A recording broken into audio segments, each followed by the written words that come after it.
from Bristol. Woo!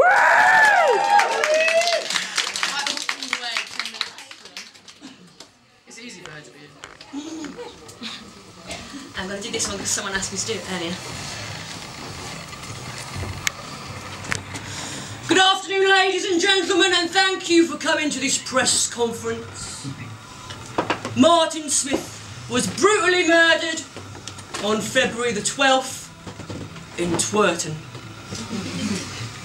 We will now hear from his wife, Mrs. Smith, in an attempt to find any information or witnesses to catch the perpetrator of this brutal crime. Mrs. Smith. I'd like to thank the police for doing all they can to find the murderer of my man. I was really shocked by his disappearance. He'd just popped out to buy some toilet cleaners. Martin was quite bullied at school and he was never that smart or cool. A bit of a loner but a studious boy.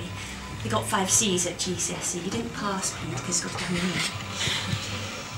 Martin's major support came from his mum. Whereas I lived with him every day. My God, he was a pain in the bum. Didn't like me seeing the girls. Didn't like my friends from work. He spent a month trying to figure out my Facebook password. But the bills were always paid. The kettle was always repaired. The advantages of living with an obsessive is I know that he really cared. But he watched me leave in the mornings, knew the times of every bus home, accused me of sleeping with the postman, read my receipts and the texts on my phone. He said I did the washing up wrong, wanted to know my every thought, said I wore too much makeup and my skirts were too short. But he was mine.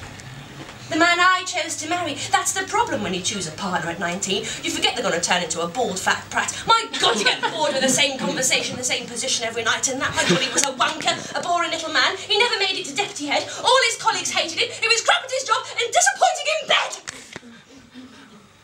Police have told me that if you do have any information, then please call Crime Stoppers or the local police on 9772596. To be honest with you, I feel like I've been given my life back. My wedding ring feels like a noose around my neck. I'm glad he's dead. Maybe now we can buy the Midsummer Murders box set. Without him sighing and saying, we don't really need it. God, he was such a controlling shit. Sorry if that's expletive. I meant tight-arsed, soft-dicked prick face.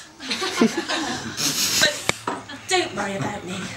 I'm sure I'll find somebody else. I mean, the mortgage won't get paid by itself.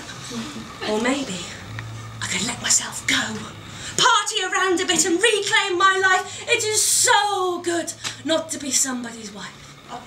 But if you do have any information about who could have committed this dreadful act, do me a favour.